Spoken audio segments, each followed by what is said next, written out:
জীবনীতে একটা গুরুত্বপূর্ণ অংশ হচ্ছে, প্রিয় বোনেরা আমার, জীবনে যদি সুখী হতে চান ইগো কমাবার দরকারটা যুবক ভাইরা আছে না নাই? আছে। অনেক মেয়ের ইগো সমস্যা। মনে রাখবেন, একটি সম্পর্ক সুন্দর হয় তখন ইগো না থাকে যখন। একটা সম্পর্কে ইগো থাকলে ইগোতে পুরো সম্পর্ক নষ্ট হয়ে যায়। আমি মনে করি পৃথিবীতে সবচাইতে সুন্দর সম্পর্কের নাম হচ্ছে স্বামী স্ত্রীর সম্পর্কের, কারণ এখানে কোনো ইগো থাকে না। কিন্তু আপনি দেখেন যত হারাম রিলেশনশিপ, এর ভেতরে একটা ইগো আছে না নাই? কথা বলেন যুবক ভাইরা, আছে না নাই? তুমি মেসেজ না দিলে আমি দিব না, তুমি রিপ্লাই না করলে আমি রিপ্লাই করব না, এই যে একটা ইগো। স্বামী স্ত্রী ভালোবাসা এত সুন্দর, স্বামী রিপ্লাই না করলে বউ খালি কল করতেই থাকে, সুবহানাল্লাহ পড়ে। কারণ এই যে ভালোবাসা, এটা ঢুকিয়ে দিয়েছে একজন, আওয়াজ দিয়ে বলেন তিনি কে? তা আমি আমার ওয়াজেও বলি, আজকেও আসিয়ার জীবনে বলতে গিয়ে বলে ফেলছি একটা কথা। পৃথিবীতে কিছু কিছু নারী কখনো সুখী হতে পারে না। তার ভেতর থেকে এক নাম্বার নারী হচ্ছে সেই নারী যে নারীর ভেতরে ইগো আছে, সে কখনো সুখী হতে পারে না। কারণ ইগো যার আছে তার কপালে ভালো কোনো ছেলে জুটে না। কারণ ভালো ছেলেরা কখনো ইগোওয়ালা মেয়েকে পছন্দ করে না। ভালো ছেলেরা সবসময় বিনয়ী মেয়েকে পছন্দ করে। বলেন তো, নবীজির সর্বপ্রথম স্ত্রীর নাম কি ছিল? মাশাআল্লাহ, বলেন নাম কি ছিল? আচ্ছা, তিনি কি অহংকারী ছিলেন না বিনয়ী ছিলেন? সবচেয়ে ধনী মানুষ তিনি, ইগো নাই। আর আজকালকার মেয়েরা একটু ফর্সা হইলে ভাবে আর বাঁচে না, এরকম মেয়ে আছে না নাই যুবক ভাইয়ারা? তো মেয়েদেরকে আমি হার্ট করছি না, আঘাত করছি না। এই বন্ধুকে বলছি, বোনেরা আমার, জীবনে সুখী হতে চাইলে ইগো রাখা যাবে না, এক নাম্বার। দুই নাম্বার আরেকটা বিষয় বলেই ফেলি, নারীরা যদি সুখী হতে চায় অভিযোগ করা যাবে না। অনেক মেয়ের খালি অভিযোগ, আমার স্বামীর এইটা ভালো না, ওইটা ভালো না, আমার স্বামী এইটা পারে না, ওইটা পারে না। এরকম অভিযোগওয়ালী নারী আছে না নাই বাংলাদেশে? আল্লাহ মা বোনদেরকে অভিযোগ মুক্ত জীবন দান করুক, সকলেই পড়া আমিন। তো ফেরাউনের যুগে একজন নবী ছিলেন, নবীর নাম ছিল কি বলতে পারবেন? মূসা। বলেন নাম কি ছিল? মূসা আলাইহিস সালাতু ওয়াস সালাম। ওয়াজে আমরা ঢুকে যাচ্ছি, তাকবীর দেন, লিল্লাহি তাকবীর। ফেরাউন একদিন স্বপ্নে দেখতে পেল একজন ছোট্ট শিশু মিশরে জন্মগ্রহণ করবে, যে শিশু আমার রাজ্যকে ধ্বংস করবে, আমার বাদশাহত্বকে ধ্বংস করবে, আমার যে ধর্ম আমি পালন করি সে ধর্মকে সে পরিবর্তন করবে, আমি যে প্রভু দাবি করি আমার প্রভুর দাবিকে সে মাটির নিচে মিশিয়ে ছারখার করে দিবে। এটা সে স্বপ্নে দেখলো। কেউ যদি এই স্বপ্ন দেখে যে আমার রাজত্ব শেষ হয়ে যাবে, তার কি আর ঘুম আসার কথা? ফেরাউনের ঘুম হারাম। কেই ছেলে, কেই শিশু, রাজ্যের সবাইকে ডাকলেন তিনি। তৎকালীন সময়ে ফেরাউনের মন্ত্রীর নাম ছিল হামান। নাম ছিল কি? হামান। তো হামান পরামর্শ দিল যে জনাব, আপনার উচিত একটি আদেশ জারি করা যে বনি ইসরাইলে এই মিশরে যত শিশু গ্রহণ করবে ছেলে হলেই হত্যা করবে। নাউজুবিল্লাহ পড়েন, ছেলে হলেই হত্যা। আদেশ জারি হয়ে গেল। তো বর্ণিত আছে যেই সময়ে হত্যার আদেশ বন্ধ ছিল সে সময়ে মূসা আলাইহিস সালাতু ওয়াস সালামের ভাই হারুন, নাম কি প্রিয় ভাইরা? এই যুবকেরা ইসলামিক ইতিহাস জানতে হবে, ইতিহাস বুঝতে হবে, জানতে হবে। আমার পুরো রিসার্চ আমি তোমাদেরকে আধা ঘন্টায় শেয়ার করছি। যারা তোমরা আছো যুবকেরা, অনেকে কলেজে পড়ো, তোমরা স্কুলে পড়ো, অনেকে কম ধারণা আছে বিষয়গুলোতে, ভালো করে বুঝবা। ফেরাউন যে সময়ে ছিলেন বাদশাহ, এই মাইকে প্রবলেম হয়েছে, সাউন্ডটা ঠিক করে দাও একটু। আচ্ছা, যেটা বলছিলাম, তো সেই যুগে ফেরাউনের যুগে একজন নবী, সে নবীর নাম ছিল কি? মূসা। এইদিকে তাকান, নবীর নাম ছিল কি? মূসা। নবীর আরেকজন ভাই ছিল, ভাইয়ের নাম ছিল কি? হারুন আলাইহিস সালাতু ওয়াস সালাম। তো যখন হারুন আলাইহিস সালাতু ওয়াস সালাম জন্মগ্রহণ করেন তখন হত্যার আদেশ বন্ধ ছিল, কিন্তু মূসা আলাইহিস সালাতু ওয়াস সালাম যখন জন্মগ্রহণ করেন তখন হত্যার আদেশটা জারি ছিল। তো মূসা আলাইহিস সালাতু ওয়াস সালামের আম্মাজান বড় ভয় পেলেন যে আহা, যদি আমার সন্তানকে হত্যা করে তাহলে আমার কি হতে পারে, তাহলে আমার কি অবস্থা হতে পারে। তিনি অনেক ভীতু হয়ে গেলেন, অনেক ভয় পেলেন যে আমার কি হতে পারে।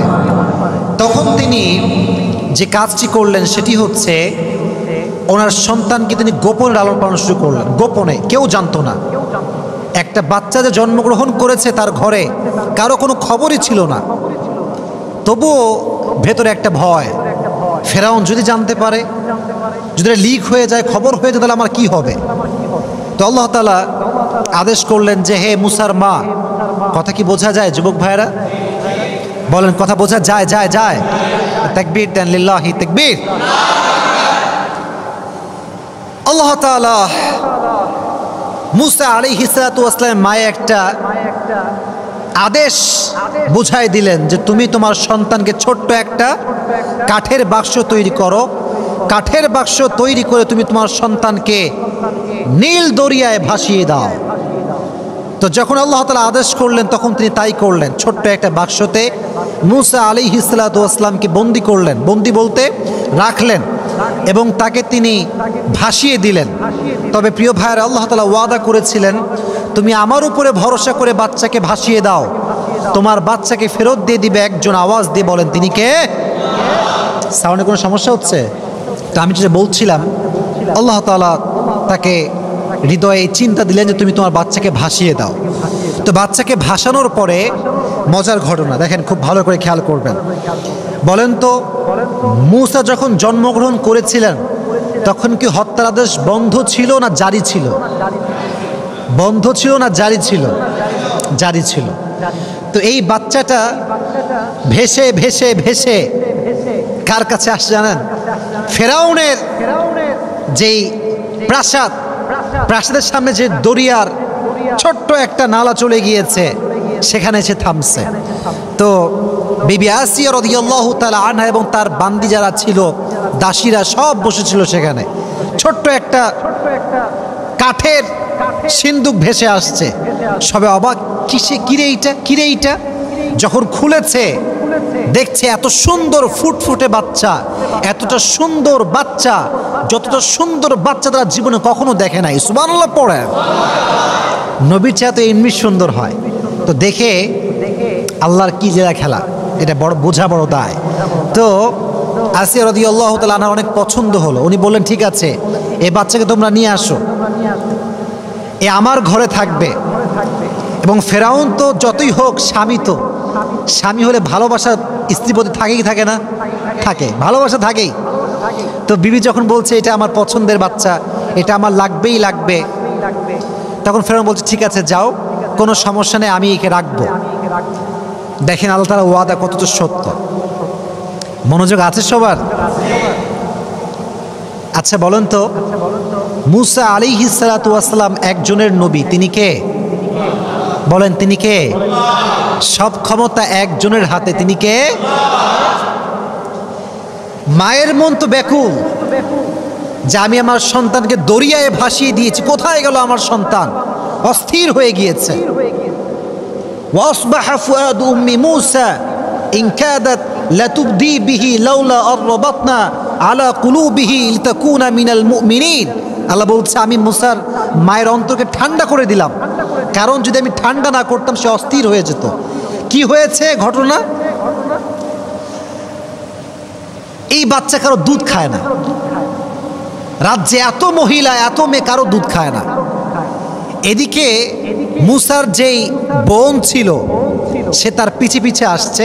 মুসা যায় কোথায়, কোথায় ভেসে ভেসে যায়। সে সব দেখতে পাইছে যে মুসা কোথায় আছে, কোন অবস্থায় আছে। এবং যখন মুসাকে রাজ্যে ঢুকানো হয়েছে, সে কেউ দুধ খাচ্ছে না এই খবরও সে পেয়ে গিয়েছে। তখন সে বলছে সবাইকে ডাক দিয়ে, যাচ্ছে আমি যদি একজন নারীর সন্ধান দিয়ে আপনাদেরকে, এমন নারী যে নারী এখানে আসলেই বাচ্চা তার দুধ পান করবে, আপনাকে তাই গ্রহণ করবেন? সে বলছে অবশ্যই, নিয়ে আসো। কোথায় সেই মহিলা? আল্লাহর আদেশ দেখেন, সঙ্গে সঙ্গে সে গিয়ে মুসা আলাইহিস সালাতু ওয়াস সালামের মায়ের কাছে গেলেন, গিয়ে বললেন যে এই ঘটনা, আপনাকে এখন ফেরাউনের কাছে যাওয়া লাগবে। নিয়ে আসছে। নিয়ে আসার পরে যখনই বাচ্চা কোলে নিয়েছে, সঙ্গে সঙ্গে বাচ্চা তার দুধ পান করতে শুরু করে দিয়েছে। সুবহানাল্লাহ পড়ে। তো যখন দুধ পান করতে শুরু করছে, ফেরাউনের মনে সন্দেহ, কিরে এই বাচ্চা কারো দুধ পান করে না, এই মহিলার দুধ কেন পান করে? ভেতরে একটা সন্দেহ যুবক ভাইরা আছে না নাই? আছে। তখন বললো, এই কি খবর, এই বাচ্চা তোমার দুধ কেন পান করছে, কি ব্যাপার, সমস্যাটা কোথায়, বা বাস্তবতা আসলে কি? তখন সে বলল যে দেখুন, আমি এমন একজন নারী, এমন একজন মহিলা যে আমার কাজই হচ্ছে বাচ্চাদেরকে দুধ পান করানো। এজন্য যে কোনো বাচ্চাই আমার দুধ সহজে পান করে, এই জন্য এই বাচ্চাও খুব সহজে আমার দুধ পান করেছে। এই যে একটা উপস্থিত জবাব, এটা মুসার মায়ের অন্তরে ঢুকাই দিয়েছে। একজন আওয়াজ দিয়ে বলে, তিনি কে? এবার আল্লাহর কি সুন্দর আমানত রক্ষা। ফরাদাদনাহু ইলা উম্মিহি কাই তাকাররা আইনুহা ওয়ালা তাহজান ওয়ালিতা'লাম আন্না ওয়া'দাল্লাহি হাক্কু ওয়ালাকিন্না আকতারহুম লা ইয়ালামুন। আল্লাহ বলছেন, ওয়াদা সবাই ভাঙতে পারে, কিন্তু ওয়াদা একজন ভাঙতে পারেন না, তিনি কে?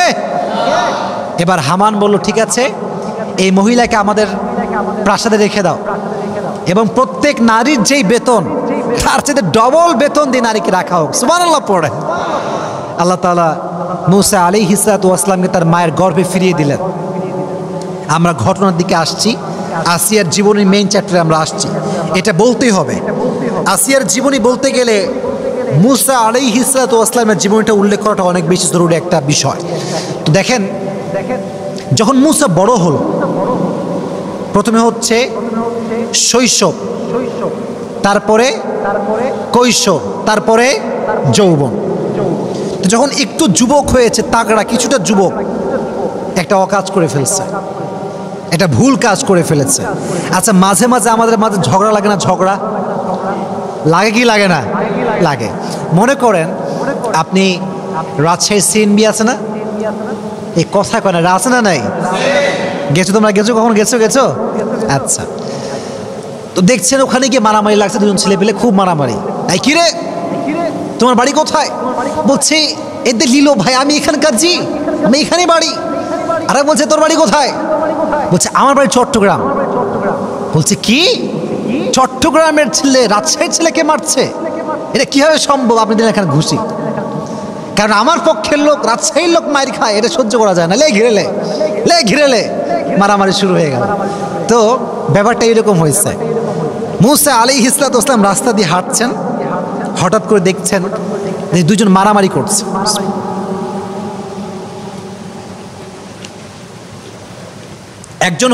একজন হচ্ছে মূসা আলাইহিস সালাতু ওয়াস সালামের বংশের লোক, আরেকজন হচ্ছে বাহিরের লোক। তো মূসা তার পক্ষের লোকের মানে পক্ষ নিতে গিয়ে এমন একটা ঘুষি মারছে ওই লোককে, এক ঘুষিতে জায়গায় শেষ, মরে গেছে, জায়গাতেই ডেড, স্পট ডেড। এখন বলেন তো, হত্যা করলে একটা রাষ্ট্রীয়ভাবে শাস্তি আছে না নাই? সে মারা গিয়েছে। এই খবর আসে ফেরাউনের কানে। ফেরাউন বলছে, কি এত বড় সাহস, হত্যা করে ফেলেছে, ধরো মূসাকে। কোথায় মূসা? এখন আসিয়া রাদিয়াল্লাহু তাআলা অনেক চিন্তিত, কারণ সে তো আমার সন্তানের মতো, তাকে যদি হত্যা করা হয়, মা হিসেবে ভিতরে একটা কষ্ট আছে না নাই? কষ্ট পাবেন তিনি। তো বললেন যে, ঠিক আছে, আমার রাজ্যের একজন লোক দরকার যে মূসাকে এই পেগাম দিবে যে মূসা যেন রাষ্ট্রের এই প্রাসাদে আর ফিরে না আসে। তখন তার একজন লোক ছিলেন, বিশেষ লোক, তাকে তিনি পাঠালেন মূসার কাছে। গিয়ে বলল, ইয়া মূসা, তোমাকে রাষ্ট্রের পক্ষ থেকে হত্যা করার আদেশ দেওয়া হয়েছে। ফখরুজ ইন্নী লাকা মিনান নাসিহিন, তুমি বের হয়ে যাও, আমি তোমার কল্যাণকামী একজন লোক, এখান থেকে বের হয়ে যাও। তো মূসা আলাইহিস সালাতু ওয়াস সালাম মিশর ত্যাগ করলেন। এবার গেলেন মাদায়েন। শহরটার নাম কি শুনি নাই? মাদায়েন। বলেন নাম কি? চলে গেলেন। চলে যাওয়ার পরে দীর্ঘদিন সময় পার হয়ে গেল, মূসা আসে না। এবার আসেন মেন কাহিনীতে। তাকবীর দেন, লিল্লাহি তাকবীর। বহু লম্বা সময় পার হওয়ার পরে মূসা আলাইহিস সালাতু ওয়াস সালাম ফিরে আসছেন, তবে একা ফিরে আসেন নাই, তার ভাইকে নিয়ে আসছেন। আর তিনি কোনো সাধারণ যুবক হয়ে ফিরে আসেন নাই, তিনি আল্লাহর নবী হয়ে ফিরে এসেছে। সুবহানাল্লাহ পড়েন। রাজ্যে খবর পড়ে গেল যে মূসা ফিরে এসেছে, এক সত্যের পায়গাম নিয়ে, সত্যের বাণী নিয়ে মুসা ফিরে এসেছে। সবাই অবাক, কিসের বাণী মুসা নিয়ে আসছে? রাষ্ট্রের প্রজা, মন্ত্রীবর্গ, প্রাইম মিনিস্টার সব এক জায়গায় বসে গিয়েছে। কি খবর? মুসা কি বলবে আমাদের জন্য? মুসা প্রথমে এসেই বলল,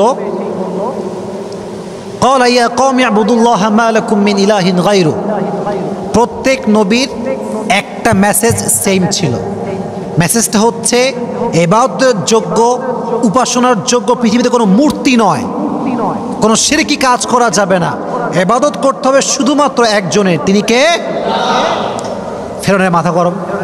ফেরেউন কয়, আরে আমি হলাম প্রভু, আমি হলাম রব, আমি হলাম খোদা, আর সে কোন খোদার কথা কয়? নাউজুবিল্লাহ পড়লেন না যুবক ভাইয়েরা? মাথা গরম। বলে ধরো মুসাকে। ওর সাহস কোত্থেকে আসলো এইটা? এবার শুরু হলো মুসার সঙ্গে দ্বন্দ্ব, সেই দ্বন্দ্ব। কিন্তু সত্যের বিজয় তো সুনিশ্চিত, সত্য কখনো হারতে পারে না। মুসা আলাইহিস সালাম প্রত্যেকটা ধাপে, আপনারা জানেন যে একটা জাদুর খেলা হয়েছিল। আপনারা শুনছেন সবাই এই কথাটা, জাদুর খেলা, যে মুসা আলাইহিস সালামের লাঠি বিশাল বড় সাপ হয়ে গিয়েছিল। জাদুকরদের সব সাপ, বাঘ, সিংহ সব খেয়ে ফেলেছে। তো ফেরাউন প্রত্যেকটা ক্ষেত্রে হার মেনে গিয়েছে মুসার সামনে, কারণ এটা তো কোনো মিথ্যা বাণী নয়, এটা একজনের বাণী। তিনি কে? এবার ফেরাউনের মাথা মারাত্মক গরম, বাসায় ফিরে আসছে। ফেরাউন বলছে, এবার আমি মুসাকে হত্যা করব, যেটাই হোক না কেন, দারুনি আক্তুল মুসা, আমি হত্যা করেই ছাড়বো। ওয়ালিয়াদউ রাব্বাহ, সে যতই ডাক না কেন তার রবকে, আমি তাকে হত্যা করেই ছাড়বো। মনে রাখবেন, সত্য যখন মানুষের সামনে প্রকাশিত হয়ে যায় তখন দুর্বল মানুষ আর চুপ থাকে না। মনে রাখবেন, বিড়াল যখন বাধ্য হয়ে যায় তখন সে সিংহকেও হামলা করে। ঠিক কিনা যুবক ভাইরা বলেন? যখন সে বাধ্য হয়ে যায় তখন একজন যুবক দাঁড়িয়ে গিয়েছে, দাঁড়িয়ে বলছে, ফেরাউন, আমি বিশ্বাস করি যে মুসা যে দাবি করেছে সেটা দাবি তো সত্য। তুমি কি আতাকতুলুনা রাজুলান আইয়াকুলা রাব্বি আল্লাহ ওয়া ক্বাদ জাআকুম বিল বাইয়িনাতি মির রাব্বিকুম? তুমি কি এমন যুবককে হত্যা করবে যে সত্যর বাণী নিয়ে আসছে, যে সত্যের পতাকা নিয়ে আসছে, যে সত্যের বাণীকে সমুন্নত করবার জন্য এসেছে? তুমি কি এমন যুবককে হত্যা করবা? ফেরাউন কয়, কিরে, আমার গোলামও তার পক্ষের লোক, ধর এরে। যখনই ধরতে যাবে সে পালাই গেছে। কিন্তু অবাক করা বিষয় হচ্ছে, তার একজন স্ত্রী ছিল, সে ছিল ফেরাউনের বান্দি, ফেরাউনের দাসী। যুবক ভাইয়ারা, একটা কথা মাথায় রাখবেন, এখন আসলে গোলাম আমরা ব্যবহার করি না, দাসী আমরা ব্যবহার করি না। আগের যুগে দাসী ছিল কিছুটা স্ত্রীর মতো। এটা নলেজ রাখবেন যে স্ত্রীর সঙ্গে যেমন সহবাস করা যায় এখন, এটা হালাল, এবং এটা নবীজির হাদিসের মাধ্যমে, কোরআনের মাধ্যমে এটা স্পষ্ট প্রমাণিত। তবে তৎকালীন সময়ে দাসীর সঙ্গে সহবাস করা হালাল ছিল। তো প্রত্যেকটা বাদশা, বড় বড় লোক, বড় প্রধানমন্ত্রী বলেন, বড় ধনী বলেন, সবার দাসী ছিল। তো তার যে দাসী ছিল ফেরাউনের, এই দাসীর স্বামী ছিল এই যুবকটা, যে যুবকটা ফেরাউনের বিপক্ষে স্লোগান তুলেছিল। এটা বড় মর্মান্তিক ঘটনা। এই ঘটনা আর তারপরে একটা ঘটনা, এই দুটো শুনলে আমাদের আলোচনা আজকে শেষ হয়ে যাবে। ফেরাউন বলল, ঠিক আছে, যেহেতু সে পালিয়ে গিয়েছে, এবার তার বউকে ধরো। বউকে নিয়ে আসছে, যুবতী মেয়ে, বয়স খুব বেশি একটা নয়, দুইটা মাত্র মেয়ে। কয়টা মেয়ে? তোমরা সবাই বলো যুবক ভাইরা, কয়টা মেয়ে? দুইটা মেয়ে। একটা হচ্ছে হাঁটতে পারে, কথা বলতে পারে, আর একটা হচ্ছে কোলের শিশু। কিসের শিশু? কোলের শিশু, বাচ্চা, একদম বাচ্চা। এই তুমি কি ঈমান এনেছো? এই বাদী, তুমি কি ঈমান এনেছো? স্পষ্ট ভাষায় বলছে, আমি আল্লাহর উপরে ঈমান এনেছি। ঈমান কাকে বলে? তো বলছে, তুমি যদি মুসার উপরে ঈমান এখন না ছাড়ো, আল্লাহকে যদি অবিশ্বাস না করো, আমার প্রভুত্ব যদি তুমি স্বীকার না করো, তোমাকে আমি আগুনে পুড়িয়ে মারব, তোমার সন্তানদেরকে আমি আগুনে পুড়িয়ে মারব। এই সবাই যাও, আগুন জ্বালাও, খড়ি নিয়ে আসো। আগুন বিশাল বড় লম্বা এড়িয়ে ধরে আগুন জ্বালানো হয়েছে। বলছে ঈমান আনবা? বলছেন ন, আমি আল্লাহকে বিশ্বাস করে। আর বাচ্চাকে ধরো। ঠাস করে, যে বড় মেয়েটা ছিল, বেশি বড় না, ছোট্ট, তবে কথাও বলতে পারে, হাঁটতেও পারে, অবুঝ শিশু, ধরে টেনে হিচড়ে নিয়ে যাচ্ছে। ফেরাউন বলছে তুমি জাস্ট এই কথা বলো যে তুমি আমাকে বিশ্বাস করো প্রভু হিসেবে, তোমার মেয়েকে আমি ছেড়ে দেবো। কিচ্ছু বলছে না, চুপচাপ। আপনি বলছেন ঈমান কাকে বলে? ঈমান কাকে বলে? টেনে হিচড়ে বাচ্চাকে নিয়ে গিয়ে ঠাস করে জ্বলন্ত আগুনে ফেলাই দিচ্ছে। যেমন ভাবে আমরা পেঁয়াজি ভাজি, আলুর চপ ভাজি, গরম চুলার উপরে যখন তেল দিয়ে পেঁয়াজ যখন ফেলা হয়, ঠাস করে একদম ভাজা হয়ে আমাদের সামনে, চোখের সামনে ভেসে ওঠে। মেয়েটার পুরো গায়ের রক্ত গোস্ত আগুনে ফেলার সঙ্গে সঙ্গে পুড়ে ছারখার হয়ে বিচ্ছিন্ন হয়ে গিয়েছে। মা তার চোখের সামনে সব দেখছে, সব দেখছে।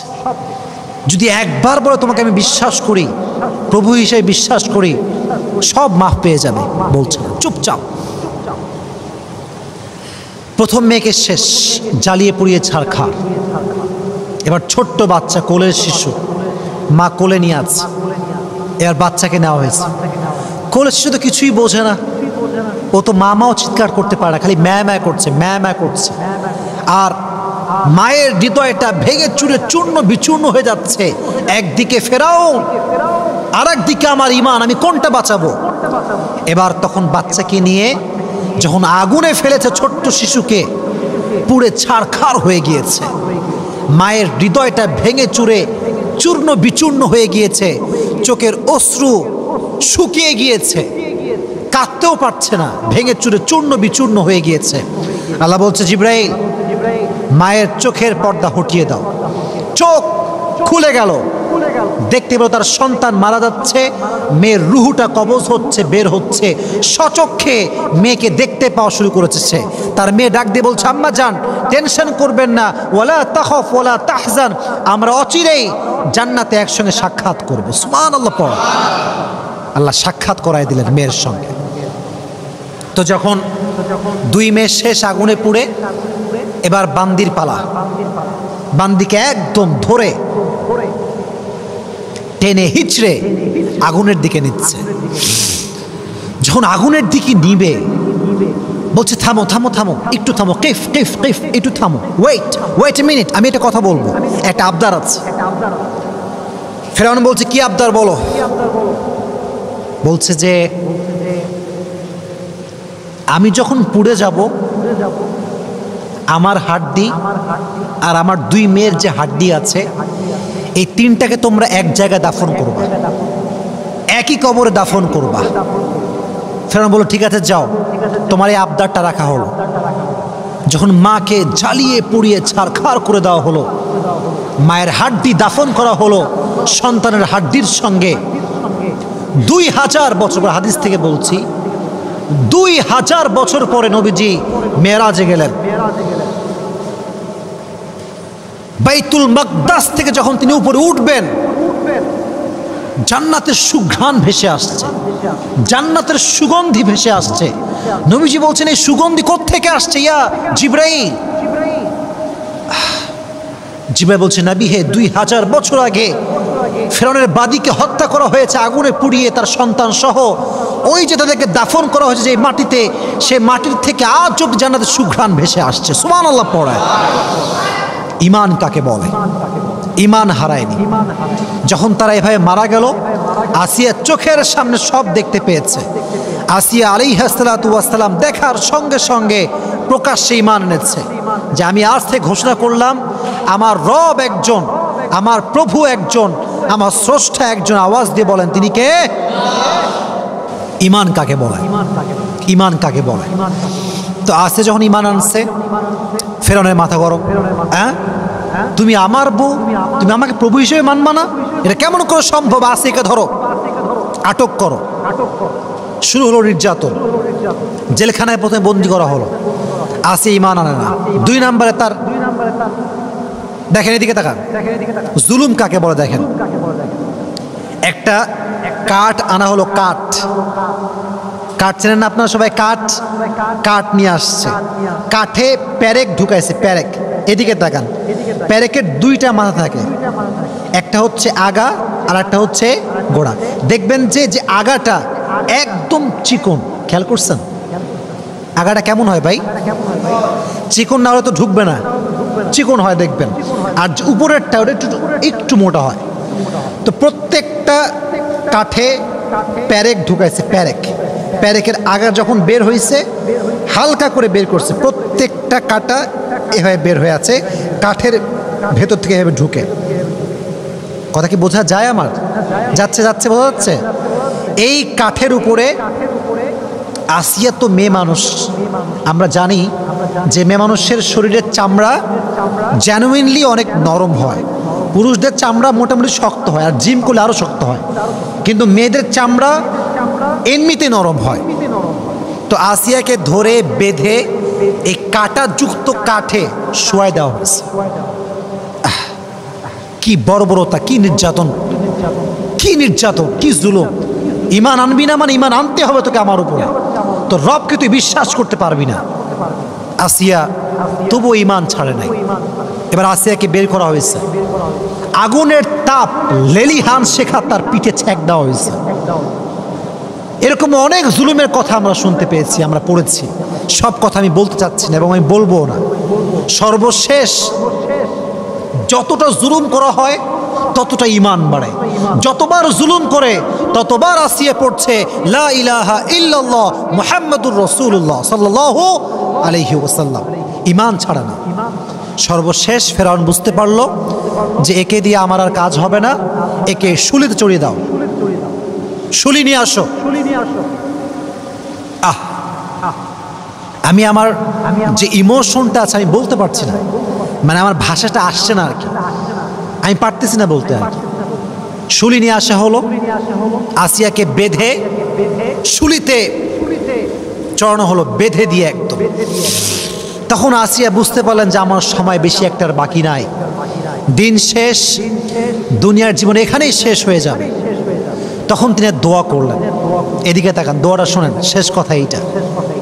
إذ قالت رب ابن لي عندك بيتا في الجنة ونجني من فرعون وعمله ونجني من القوم الظالمين। আল্লাহ, আমি আর পারবো না, এই জুলুম সহ্য করা আমার পক্ষে সম্ভব নয়। তুমি তোমার এই বান্দি আসিয়ার জন্য জান্নাতের পাশে একটা ঘর তৈরি করে দাও। সুবহানাল্লাহ পড়ায়। যখন আসিয়ার রুহুটা কবজ হবে, যখন তিনি এই প্রচণ্ড তাপে, প্রচণ্ড কষ্টে, জুলুমের শিকার হয়ে মারা যাবেন, আল্লাহ তার চোখের পর্দা খুলে দিলেন। তিনি যখন তার রুহু কবজ হবে তখন তিনি তার স্বচক্ষে জান্নাতের সব নাজ ও নিয়ামত দেখতে শুরু করে দিলেন। সুবহানাল্লাহ। পরীক্ষা কাকে বলে? শুলিতে চড়ে দিয়েছে, শুলিতে চড়ে মারা গিয়েছে, শেষ, প্রত্যেকটা চামড়া খসে পড়েছে, রক্ত বের হয়েছে, ঈমান ছাড়ে নাই, ঈমান ছাড়ে নাই। এজন্য আমি শুরুতে একটা কথা বলেছিলাম বারবার, যে পৃথিবীতে অনেক নারী এসেছে, অনেক ঈমানের পরীক্ষা দিয়েছে, অনেক পুরুষ এসেছে, অনেক ঈমানের পরীক্ষা দিয়েছে, বাট একজন নারীর ঈমান সবচেয়ে শক্ত ছিল, যিনি ঈমানের পরীক্ষায় উত্তীর্ণ হয়েছিলেন। তার নামটা কি? যদি বোঝেন আরো জোরে বলেন, নামটা কি? মা বোনদের জন্য, আমাদের জন্য এখান থেকে শিক্ষা নেওয়ার দরকারটা যুবক ভাইয়েরা আছে না নাই? এজন্য আজ থেকে আমাদের শিক্ষা হচ্ছে, বাতিল যতই আমাদেরকে জুলুম করুক না কেন আমরা কখনো ঈমান হারাবো না। রাজি আছেন তো ইনশাআল্লাহ? 1 নাম্বার শিক্ষা হচ্ছে ঈমানটা মজবুত হতে হবে। যে কোনো সিচুয়েশন হোক না কেন ঈমানের বাহিরে যাওয়া যাবে না। আমার সঙ্গে বলেন, এবার আমাকে রিপ্লাই করতে হবে। এতক্ষণ ওয়াজ শুনেছেন, এখন রিপ্লাই করেন। যত অবস্থা খারাপ হোক না কেন ঈমানের বাহিরে যাওয়া, ইমানের বাহিরে যাওয়া। 2 নাম্বার শিক্ষা এটা, উপরে মাইক আছে, আমার বোনেরা আমাকে শুনছে আমি জানি, অনেক মুরব্বী দাদিরা নানিরা আমার বোনেরা আমাকে শুনছে আমি জানি। বলেন তো আসিয়ার স্বামীর নাম কি ছিল? এই তো মাশাআল্লাহ, নাম কি ছিল? এত ওয়াজ করলাম এতক্ষণ ধরে, কোন ওয়াজে কি বুঝতে পারছেন যে আসিয়া তার স্বামীর সঙ্গে খারাপ ব্যবহার করেছে? বুঝি নাই। করেছে? ফিরআউন কি ভালো মানুষ না খারাপ মানুষ? হিসেবে তারা জুতা দিয়ে পেরানোর কথা, জুতা দিয়ে মারার কথা। শিক্ষা, স্বামী যত খারাপ হোক, যতই খারাপ হোক, স্ত্রী তার ব্যবহার খারাপ করতে পারবে না, পারবে না। হ্যাঁ, যদি একান্ত না হয়, একান্তই ভালো না হয়, গাঁজাখোর মদখোর, নেশা করে, নামাজ পড়ে না, সর্বোচ্চ শেষ লেভেল হচ্ছে তালাক, ডিভোর্স। ডিভোর্স দিয়ে দেন একদম, সব নিয়ম কানুন মেনে, যেটা আপনার খুলা তালাক আছে, যেভাবেই হোক স্বামীর থেকে পরিত্রাণ পান, কিন্তু খারাপ ব্যবহার শুনি নাই। খারাপ ব্যবহার, খারাপ ব্যবহার করা 2 নাম্বার। 3 নাম্বার যে শিক্ষাটা, এটা প্রাসঙ্গিক না, অপ্রাসঙ্গিক। কারণ আসিয়ার জীবনে জানতে গেলে একজন নবীর জীবন জানতে হয়। নবীটার নাম কি ছিল? মাশাআল্লাহ, নাম কি ছিল? মুসা আলাইহিস সালাতু ওয়াস সালাম। এই যুবকরা হতাশ, আমরা অনেকেই হতাশ, যে যারে চাইছে আসে না কেন। অনেকে আছে না এরকম, যে বিয়ে করছে একজনে কিন্তু হয় না, আরেকজনে ভালোবাসে সে, এরকম যুবক ভাইরা হয় না? হয় না?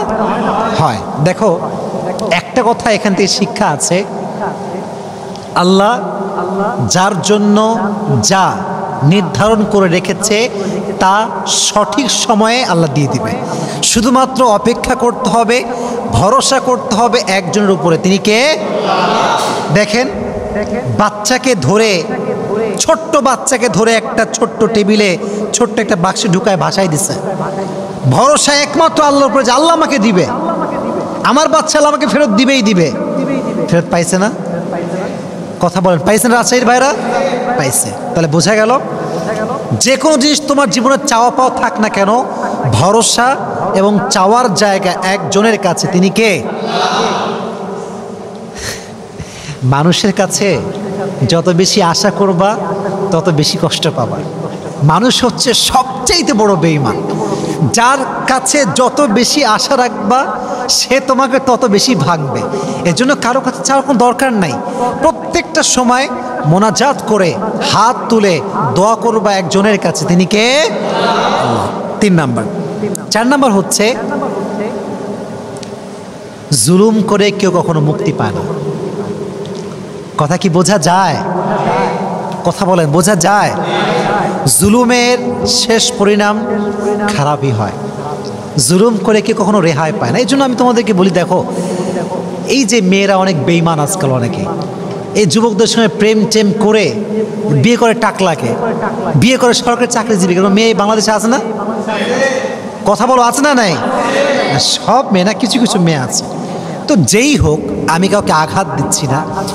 আমার কথা হচ্ছে, তোমাকে মানুষ যত কষ্ট দিবে তুমি তত বেশি চুপ থাকবা, আর তোমার সব অভিযোগ, তোমার সব কষ্ট আল্লাহর উপরে ছেড়ে দিবা।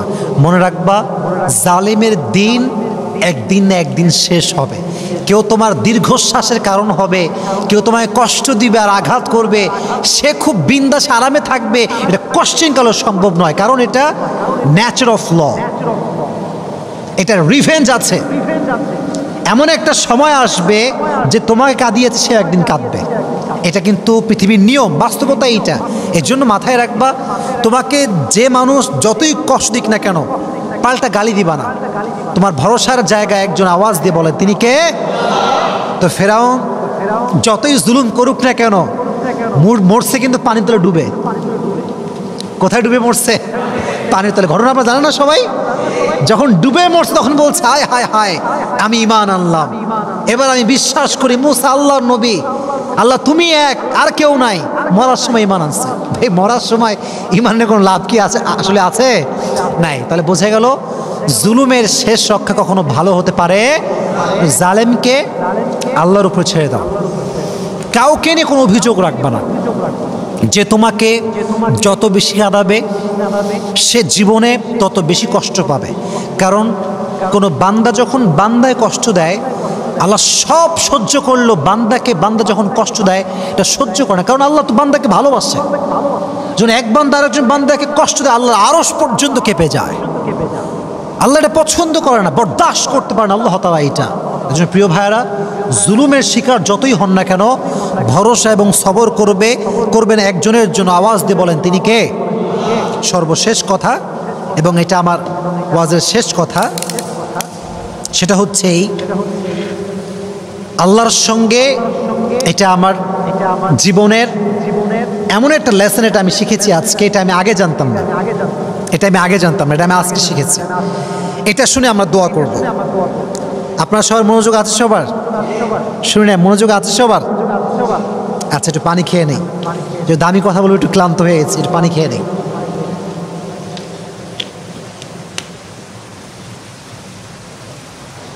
আচ্ছা, আমরা সবাই আল্লাহকে ভালোবাসি তো? বলেন ভালোবাসি তো?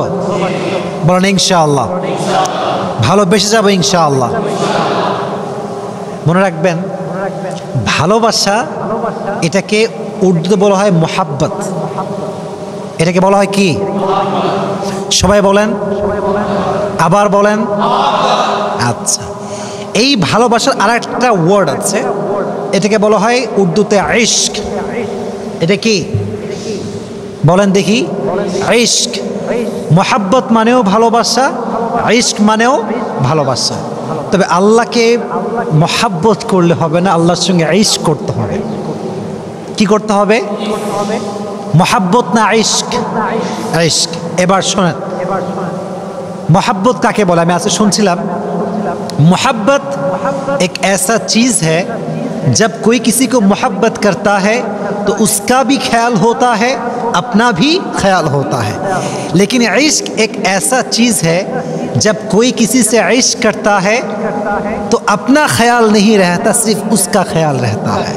ভালোবাসা হচ্ছে এমন জিনিস, যখন কেউ কাউকে ভালোবাসে তখন শুধুমাত্র তারও খেয়াল থাকে এবং যে তাকে ভালোবাসে তারও খেয়াল থাকে, উভয়ের খেয়াল থাকে। কিন্তু ইশক এমন একটা জিনিস, যখন কেউ কাউকে ইশক করে ফেলে তখন সে নিজেকে ভুলে যায়, শুধু তার খেয়াল থাকে যাকে সে ভালোবাসে। এজন্য আসিয়া আলাইহিস সালাতু ওয়াস সালাম যখন সূর্যে মারা যাচ্ছেন, শেষ জীবনের শেষ লগ্নে আছেন, নিজের দিকে খেয়াল করেন নাই, ভেবেছেন এক সত্তার কথা। আওয়াজ দিয়ে বলেন তিনি কে?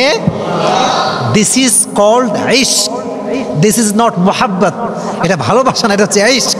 ইশক মানে হচ্ছে আমি যাকে ভালোবাসবো শুধু তাকে নিয়ে ভাববো, দুনিয়ার মানুষ কি ভাবলো, কে গালি দিল, কে ক্রিটিসাইজ করলো, দেখার সময় আমার কাছে না। এই যে দেখেন আমার মুখে, এটা কি ভাই? এটা কি? এটা কি? এটা কি? জুব্বা। এটা কি? দেখবেন দাড়ি রাখলে কিরে জঙ্গি হয়ে গেলে নাকি রে, বুড়া হবি নাকি রে অকালে, এরকম লোক আছে না? তোমাদের কথায় আওয়াজ না, এরকম লোক আছে না? আবার দেখবা যদি মেয়ের বয়স 18 হয়, 19 হয়, 20 হয়, বোরকা পড়লেরই নানি, দাদি, খালাম্মা, চাচি।